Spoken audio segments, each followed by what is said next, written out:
expensive. All right, so get $5 anyway. yeah. First order of business is I'll ask Joe to lead us in the pledge. All right.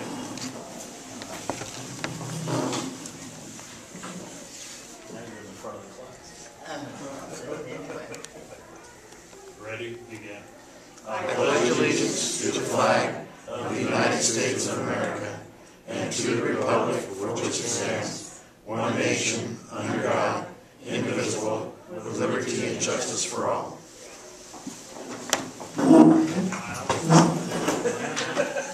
I want to thank everyone for coming to our Tri-Community Roundtable Luncheon. We normally start out with introductions, so we'll start on this side of the room. Sorry, as I was waiting for you to have something in your mouth. I'm Lori Weston with the Pinon Hills Chamber of Commerce. I'm Mary Lou Farlander, retired and live in the community, so I better come. I'm Kathy Johnson with Making a Difference Ministry and sit on the board of directors. Don Fish, cameraman extraordinaire. Peter Wright, Excelsior Charter Schools. Monica Brooke, Phelan Chamber. Joe Farlander, I'm on the Phelan Pinon Hills Community Service District Board. I'm Alex Brandon. I'm the candidate for the CSD Board of Directors and the Executive Director for the Phelan Chamber. I'm Clark Fleop from the Wrightwood Chamber of Commerce. Sharisa Porku with High Desert Gymnastics Center. And I'm Joyce Harrison from Wrightwood. I'm a member of the Chamber, CERT, which is Community Emergency Response Team, RCA, Regional Council on Aging, and I don't remember the rest of them. Michael Lorem, I'm a field representative with Congressman Buck McKean's office.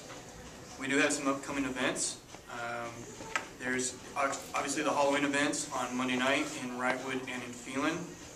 The elections for the Phelan Chamber will be at the Phelan Chamber Luncheon on November 14th. The 50th anniversary for the Phelan Chamber is on February 25th, which is at the Pinon Mesa Middle School. And another avenue that we'll talk about later, the Chamber's come up with a fundraiser. It's a poker tournament on November 9th, and I'll go in more detail in my report on that one.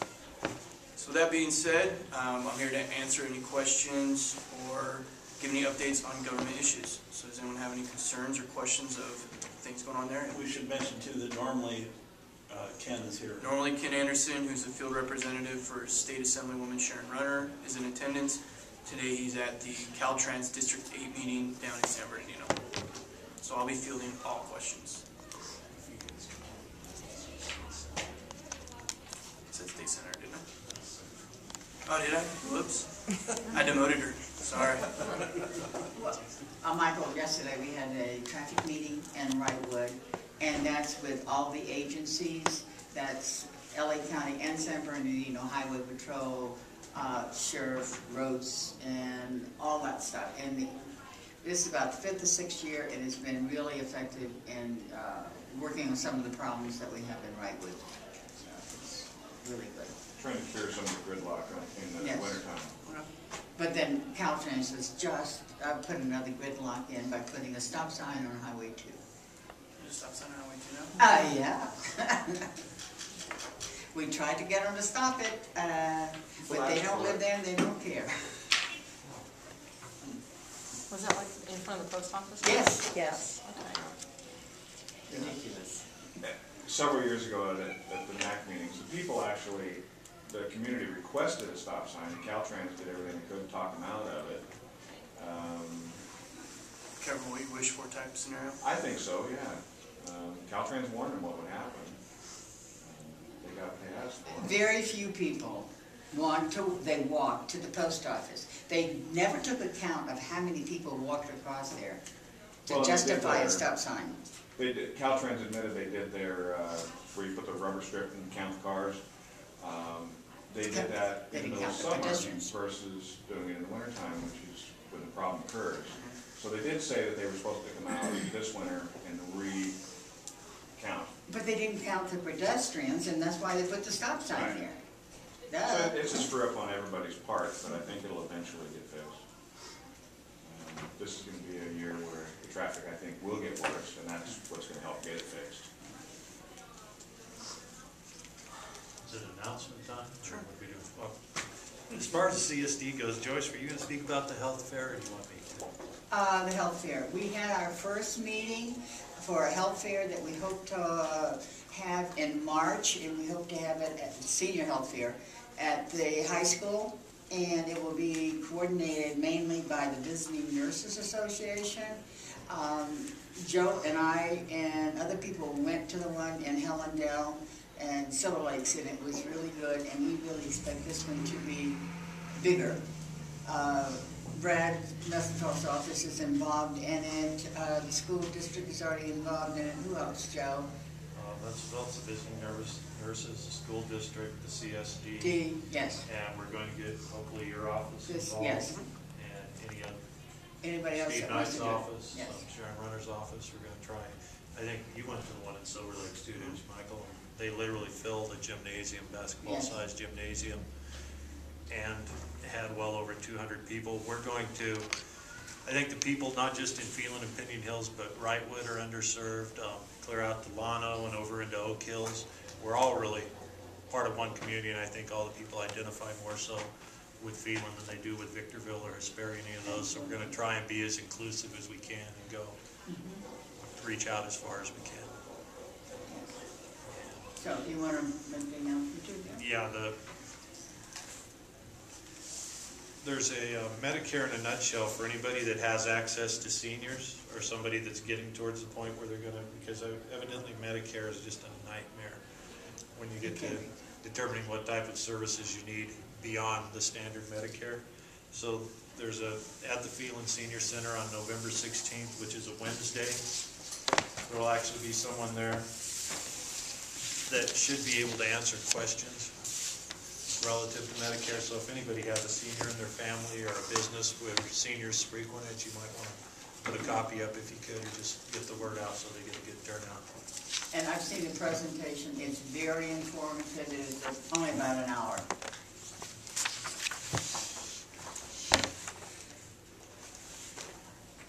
Anyone else have any other announcements of upcoming events? What time is that going to be on the room? It's 1 to 3.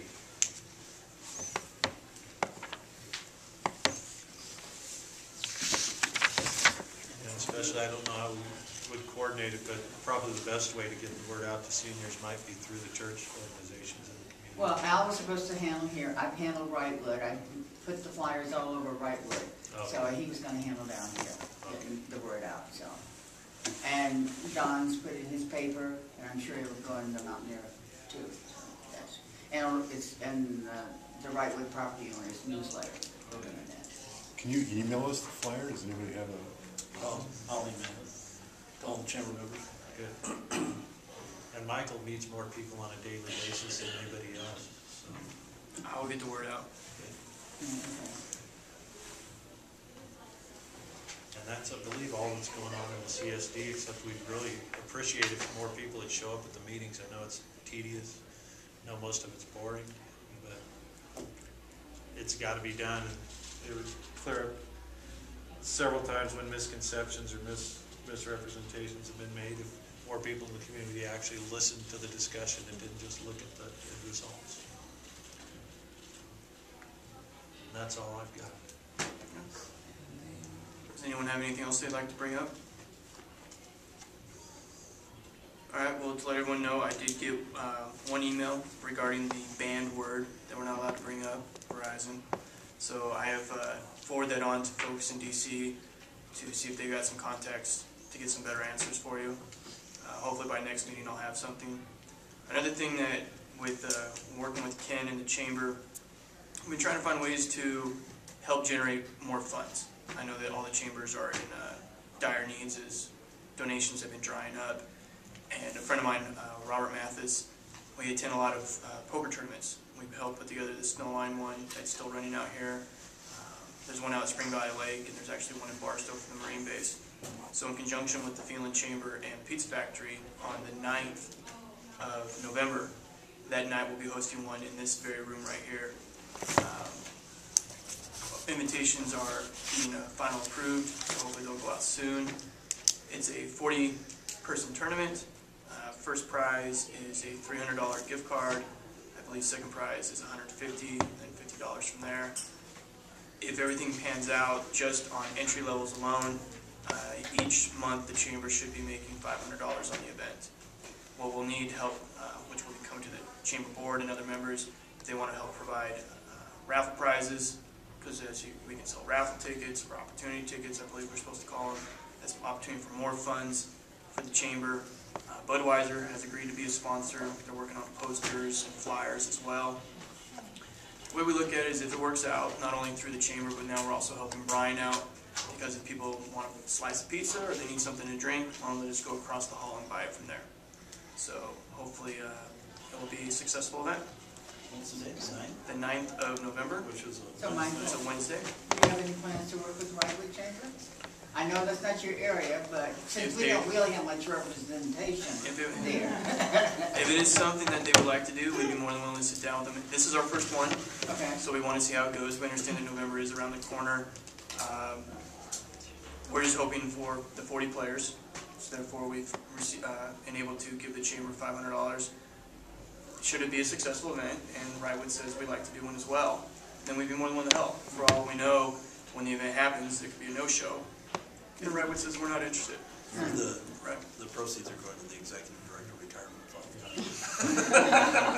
A lot of people would come down from Wrightwood and see how it worked out and get a feel for it. What time is We it? can advertise that Oh, there. we're going to send it. We're going to send it, and I know it says 6. I believe it's 6. I have the invitation on my computer. It's either 6 or 6:30. I think we're saying it starts at 6, and the actual game tournament will begin at 6:30. And you said it's invite only? It's not invite only, so the invites are almost done. Okay. It's just, as of right now, because of the size of the room, we're thinking it's a maximum of 40 people. That's why, if you notice, Brian removed the dance machine to give us additional room. It's our first one, we just want to see how it goes. If it goes well, Brian has also said if we had to expand into the dining room, then we expand. But we wanted to set a ceiling so we were a little realistic in what our expectations He were. was looking for you earlier to apologize that the dance. Dance, I know. my only exercise. So, once again, like I said, that's the plan. You got the video It can camera. either go well, it can either go well or not. Put it on YouTube. But we just figured it's our way of helping the chamber generate some more funds to stay operational, and at the same time helps Brian, who tends to help everyone else out. Well, I guess in terms of what I can put in the paper, then, I mean, I'm going to send you a flyer, not only the flyer, but a press release of here's the thing that we can put it on in your paper, on the website, on the Facebook. You might contact John Aziz. He couldn't be here today, but I'm sure he put it on the Wrightwood calendar. Sure, I appreciate it. So, Okay, give him a call, okay? and then what we're going to try to do, not for this December, does anyone play in a poker tournament here? Okay. You have a final table, and those people who make the final table will be invited to a special game, and that would be the following December. And therefore you have like a tournament of champions, and you can give them a prize or a bigger prize like that. So trying to come up with different reasons to continue to make people want to continue. If you show up, you get 5 points, and there's like a point system as well. But the bottom line, the whole point of it is to generate funds for the chamber. That one in December, I pray over the chips and then say shuffle up and deal. Yes. Well, we appreciate all the help we can get. I figure every little bit helps, and at the same time, because if you were to ask my work, it seems like, according to them, that's what I do every single week, is play poker.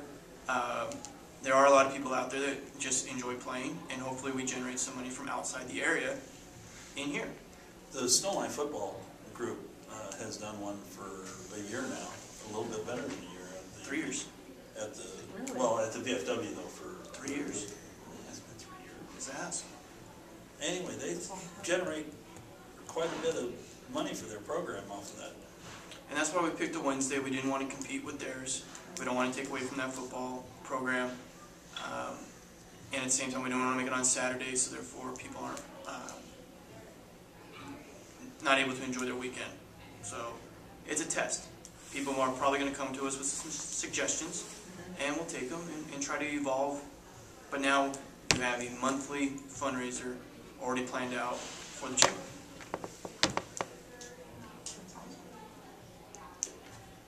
in the email that I sent out, I said something about how redistricting, how it looks like we're going to, I think, finally wind up on everything and how it might affect us.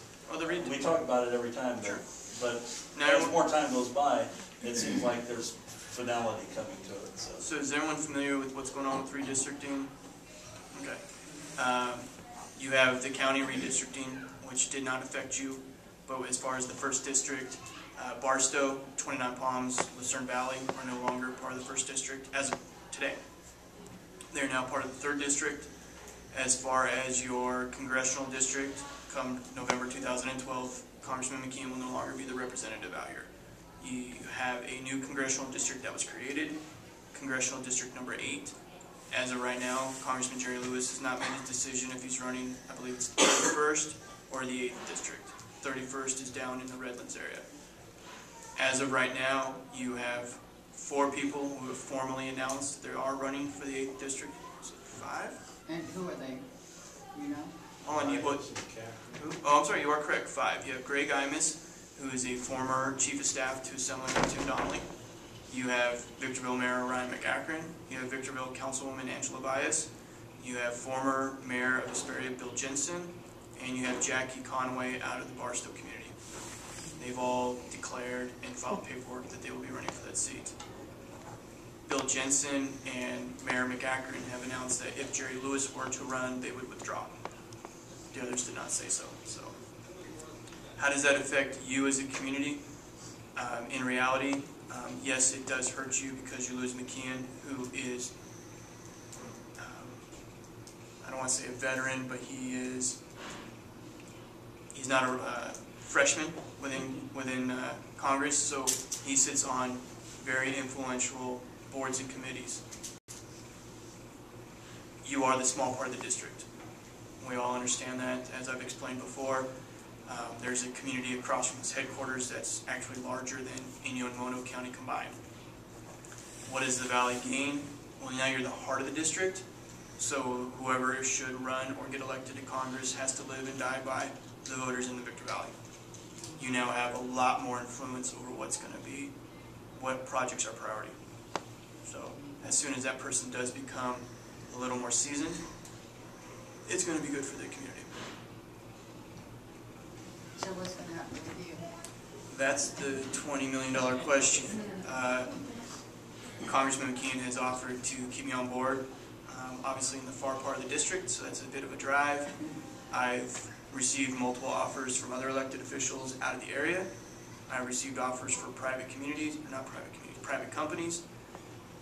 And I would like to just sit back and wait and see what happens with the congressional seat. So I kind of tell everyone I have a lot of plan Bs, no plan A.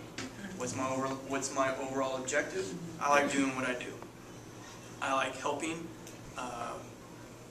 It's the one and probably only thing I'm actually good at, so I need to stick with it. By helping folks like Sherry with the gymnastics, helping the chamber, working with Dawn on different media outlets and opportunities, I enjoy more giving back. So we'll see. But for all we know, someone could get elected to Congress that decides they don't like me, and well, I got to still be able to put food on the plate, so food on the table. So we'll go from there. Speaking of food on the table, the 6 people who bought lunch, pizza. Yeah, if you want to take, we can take a break so we can grab some food, and that'll be our first commercial. All right, we're going to start back up. Another thing that's going on, if anyone is interested, I can get you an invite. On November 3rd at 9 a.m., they're doing a tour forum at the Marine Base in Yermo. So if anyone has ever been interested in what goes on over there, the Yermo Base is a depot that all the equipment that comes back from Iraq, they take apart all the vehicles, clean them out, weld them back together, put them back together, take them out on a track, and test them. And then before they send them back. The reason that Yermo and Barstow is so important to the Marines, because of our weather, they're able to store the stuff outside for long periods of time and it doesn't rust. So they're doing an expo. If anyone's interested, I have spaces available to invite guests on my behalf, or on the congressman's behalf, I should say. So, Peter, do you have anything you need to update us about the school? No, we're just, our enrollment was a lot brisker than we expected. we're expecting kind of about 50 kids. We're pretty close to 130 now, so we're just, you know, enrolling, hiring new teachers, and we'll be participating in the Halloween night. But other than that, we're just trying to get to some point of equalization. There's a lot of kids out there. Well, I just got to ask, in a community, I can see where you guys would flourish in a community where the schools were maybe subpar. How do you attribute that kind of enrollment here when these are probably the best schools in the high desert as it is? Are they coming from outside of the dry community? No, they're community members. I just think the world's changing. It's not one size fits all anymore. There's a lot of kids that, for whatever reason, you put them in a group of kids, they will go right down to the bottom and start acting up. And if you can get them away from their peer group and focused on their future, and there's a reason for them to go to school, and they start doing work again. So they're not all. A lot of them. It's hard to know. There's not like one set type of kid that goes there. A lot of them are looking to graduate early. I've had kids graduate at 16 with their first 2 years of college done, accepted to Stanford, and they're over at UCL Medical School now. I have others that are, you know, just barely getting by. I think it's ones that need more one-on-one attention, especially with us, we can put their parents back in the equation, kind of put them back in charge of their kids' education. I think sometimes kids really need that. And it's more or less a student-centered curriculum and program, which is a big difference, where with the public schools, it's, like he says, one size fits all. You know, it's a group situation, and some of these groups are going to be pretty big. We've got classes over 31, 32 kids with one teacher in the elementary grades even. So, and the triggers could be going up. Yep. So that's a big consideration. I was just in a luncheon yesterday at the district office with about 20 people from the community that the superintendent had to do a kind of a focus study for categories for a survey that's going to go out to the whole district, and then they're going to use it as a report card for the district come April or May at the end of the year. And they're very aware of what the term that you hear used a lot is pathways. And so they're very well aware that kids are looking for, other than college prep programs, they're looking to get prepared for vocational education, for trades, because the pendulum is swinging back the other way. And so that was a big topic during the luncheon yesterday. So I think that's probably where some of these schools, like Excelsior and some of the other private charters, fill a need. Yeah, the story's really different for every kid. It really is. Each one has a different story. On a national level, all you ever hear the dialogue about when it comes to charter schools or vouchers or anything like that is choice and the religious bent of it. But it sounds like that there's 101 other reasons for. Oh yeah, it's. But you never many hear and varied. You never hear about picking up the kids that fall through the cracks or the accelerated deal so people can get on with their life if they just don't want to hang out with their friends for 4 years. So. Sometimes kids mature beyond high school before they're out. You get kids that are 15, 16 years old, and they've been pretty much taking care of their little brothers and their little sisters and running the household, and then they go to traditional school and they're ringing the bells and telling them to go here and go there, and you know, these guys are trying to figure out how to pay the bills and make sure the rent's paid. So we have a lot of, not a lot, but a lot of them are performers. We have professional bike riders, professional singers and actresses that want to get involved in you guys hit those careers very early. We've had ballerinas and people like that will do that program also.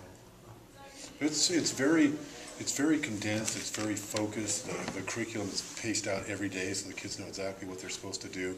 There's monthly tests, and the tests are very closely connected to the STAR tests they take. So during the first month, we know if they don't do well on the first test, we know that there's going to be issues with the STAR. So the parents know exactly what their kids are supposed to do every day.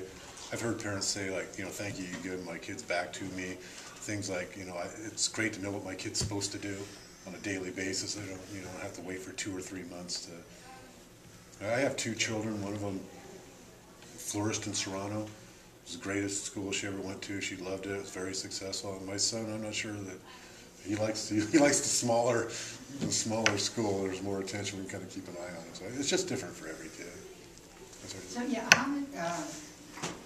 where do you get your funding, and how much does it cost, and the criteria? Who sets the criteria? It's a public school. It's a state law. It was passed, I believe, in 1993. So it's basically a public school. It's funded in almost the same way any other school would be, through daily attendance. The money is passed down from the state through a local school district and then to the school. The school district, local school district, doesn't have a whole lot to say. They're just a kind of a funding mechanism. They take 1% usually if they don't provide any facilities and pass the rest of the money onto the charter. Right now, we're chartered through Victor Valley Union High School District. It's a resource center supporting the main program in Victorville. We had a lot of parents and kids out here. We used to have a lot more than we had. We used to have like over 100. And then it started to dwindle as the traffic on Bear Valley Road got worse and worse and worse. And then parents kept saying, well, I wish you had something out there. We really need it. So we opened this place up, and it seems to be serving a need to the community. Thank you. Well, with that, we're almost at 1 o'clock for December's meeting. Is there any type of topic that anyone would like to have discussed? Any guest speakers? Any kind of presentation? You're saying we're not having a meeting next month? What month am I in now? I know. Oh, I'm really, see, I never know where I'm at. But the fourth Thursday is, of course, is Thanksgiving in November. So, Yeah. who wants to do it? And then in December, you've got the same problem with Christmas. Do we want to move it up to be the 3rd?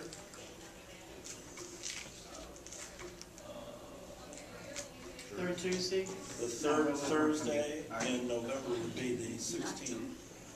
That's the third Tuesday? No, please. 16th of November? Then you can make a decision in November about December if you want to. Alex, when's the chamber meeting? I'm sorry, Phelan chamber. 17th. I can do the 17th. When's what? When's the next chamber, Phelan chamber meeting? November 14th is our next luncheon meeting for Phelan. Okay, I've written down. When's Wrightwood the next meeting? What is it, third? I don't know. See, it's Is there something you want us to call? I wait for Alex's emails. Second Thursday, and so you're on the 9th. I'm sorry, the 10th. I keep going over one column. You're on the 10th. We're on the 14th for our luncheon meeting. Our board meeting is on the 1st of November. Pinon Hills is on Election Day, the 8th.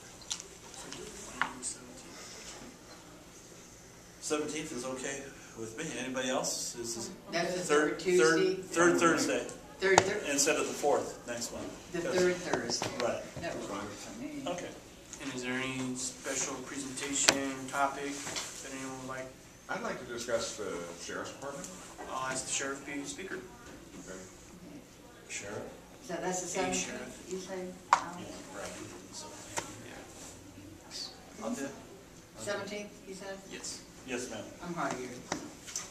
That's all right. I don't know what month it is. So. I know. Unless I look at Facebook, I don't know where I'm going. Wrightwood's having its annual Christmas holiday home shopping, shop at home is what it's always been called. For the life of me, I can't remember the date. Today is just,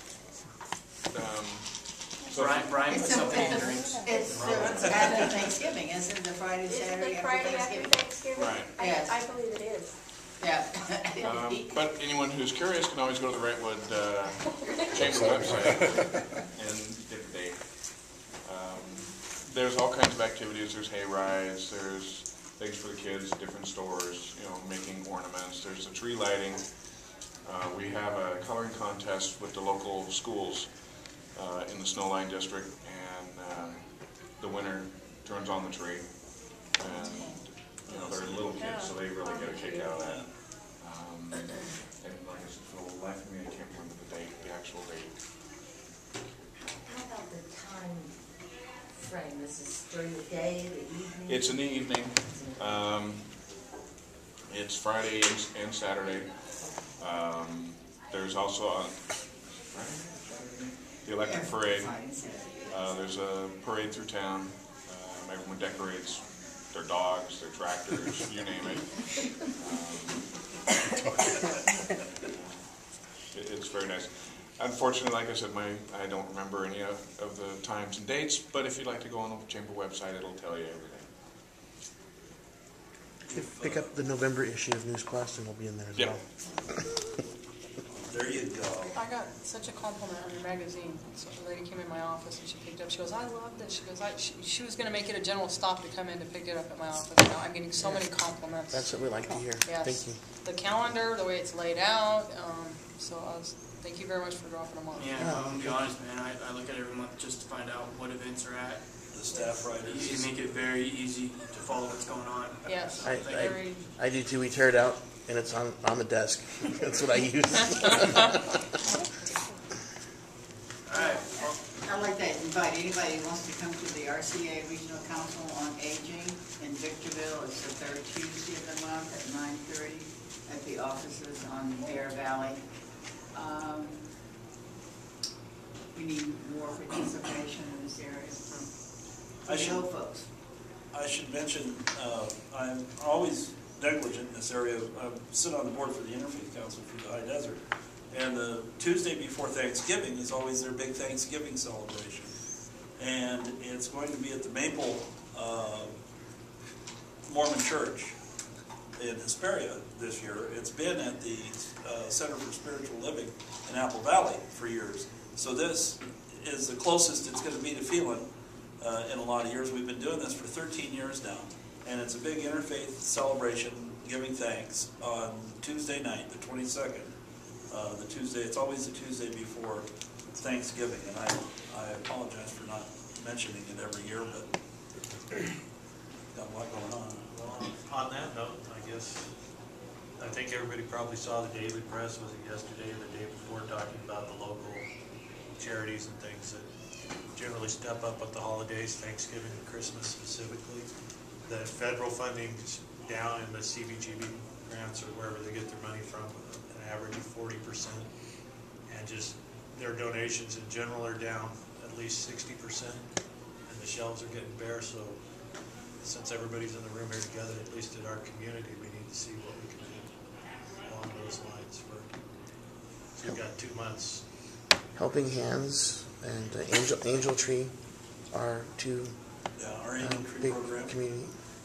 Our church is starting House of Hope. There's the Toy Box House of Hope, Toy Box. In Wrightwood. During Thanksgiving baskets. You mentioned Helping Hands. Helping Hands, and then Hillside is starting House of Hope. We're going to put together Thanksgiving baskets. Yeah, and that's always a way for all of us to get involved too, is with whoever's intentional faith community we happen to be a member of.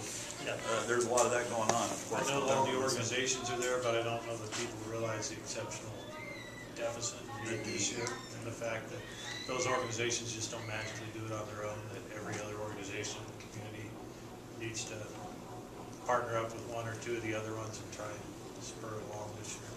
The thing about the Interfaith celebration on the 22nd is that there will be speakers from literally almost every faith that you can think of. There will be somebody from Baha'i, somebody from Hindu, somebody from Islam, myself. The way they said it is that you get to talk for Christianity.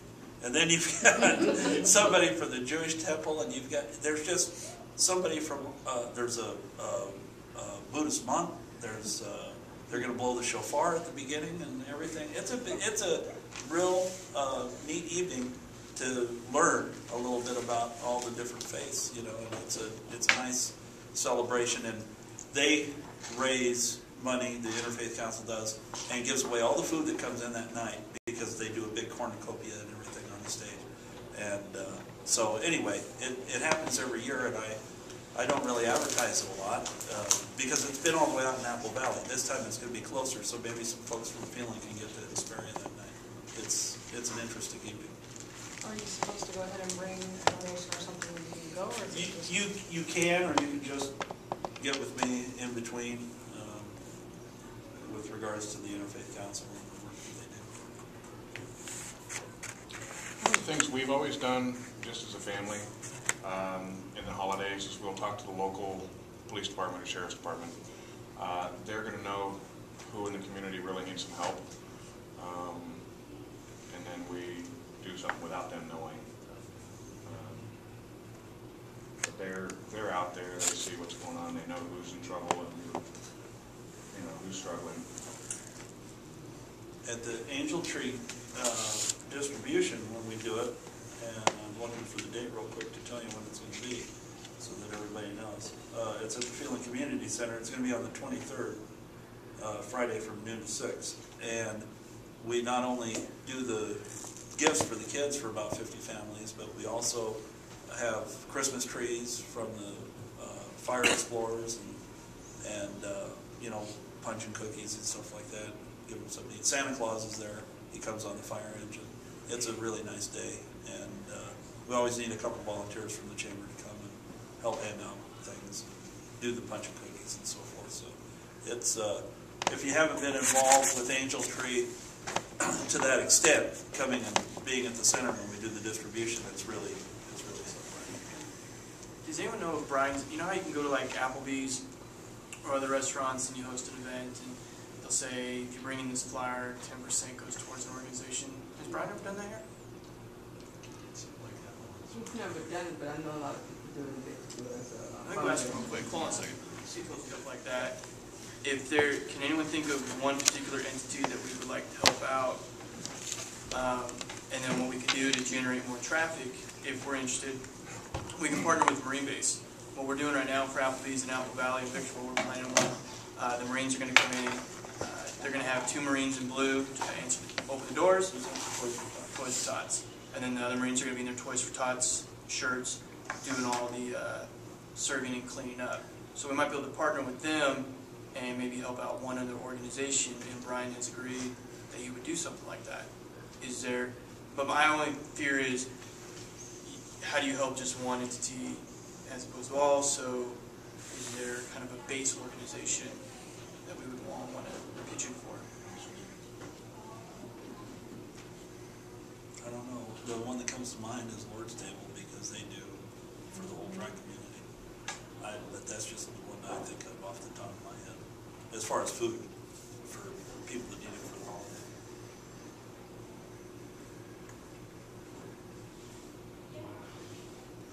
Or do you think it would be better if we did it for the local chamber, and then the chamber can distribute smaller checks to multiple organizations? Well, I'm just saying, we have an opportunity, we can do it, we just have to decide quickly who it is we want to help. From a personal standpoint, it might not be enough. I have no idea what it might not raise. But everybody has their standard operating procedures for collecting money, collecting donations, collecting. It would maybe make more sense to have it in the chamber's power with the ability to do something immediate. If someone came to him and said, look, we normally do this, but we're missing 50 turkeys or whatever, have the chamber have the capacity to go out and fill those gaps. We could buy more so those cards with it. Yeah, whatever it takes. Do we know who has replaced the ministry that used to be here, Grace's Super Kitchen? Did we ever get anybody similar to them in here at all? No, that's what the one that I think of is Lord's Table, because they kind of do that. In the tri-community? Though, right? In Victorville? I think they are in Victorville, but they handle. I've kept turkeys for them at the VFW and at different places for distribution, and they hit this area pretty heavy. Set Free's very active with that program for the food distribution at holiday time, and that's why I think of them, because I'm affiliated with them. But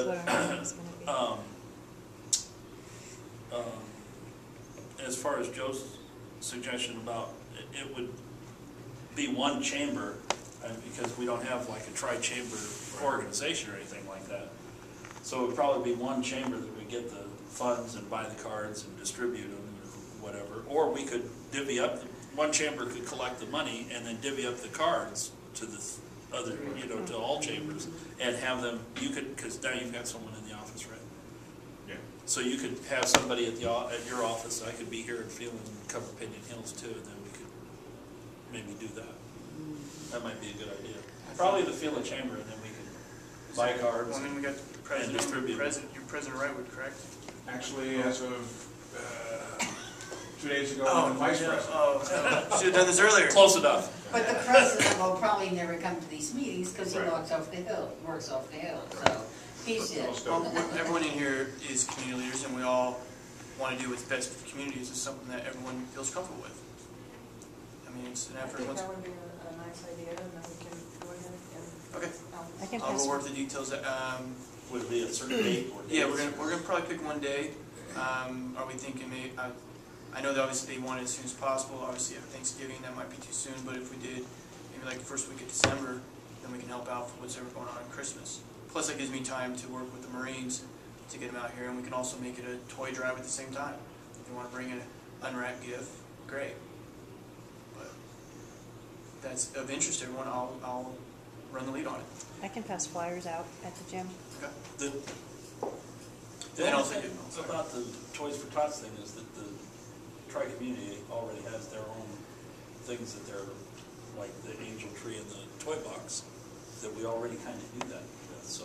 But if you include Toys for Tots for Marines, then they bring all the volunteers. Yeah, no, I understand that. Plus, it might get more of the people out that are veterans. And they might have an excess of toys from one area they could shift into here if we cleared up that they just don't need to shift anything out of here. Yeah. Could be, I don't know how they work. They have larger resources if we have a shortage, if push comes to shove at midnight hour. If we're tied into them somehow, they have the capacity to say, we have a warehouse with some extra toys. The gentleman that would be coming, the gentleman I talked to is in charge of San Bernardino County Toys for Tots for Marines. He's actually stationed at Barstow. So We could put Joanne in touch with him, she owns that, she would touch base. everyone's kind of comfortable with that idea? Yeah, Okay. just We'll go work it out with Brian. And We might talk to Joanne too, so it's not that she doesn't hear about a third party and step on her toes and go say, here's what we're gonna do and why. Because we're hoping to expand your reach rather than attract and return something away from you. That's fine. okay. All right. Well, we'll run with this. Okay, the Pigeon Hills Chamber meeting is tonight, but I can let them know about it as well. We have a special meeting tonight. Oh. Because the last one, we didn't have one. I wasn't included. Because you're not special. Sorry. I was at the last one and you weren't. I wasn't, yeah, but we didn't make a quorum, so they had to set it up because the business that we needed to do that night did not get done. Right. What time is the meeting tonight? I think it's for the board, and it's at 5:30. 5:30. Because I'm a member, I just don't have. Of the board? No, I'm a member of the You should be Pinon House. coming to those I know, meetings. we always have classes that night, or I'm working at the gym. Oh, okay. All right. Just Well, keep emailing me. see everyone next month.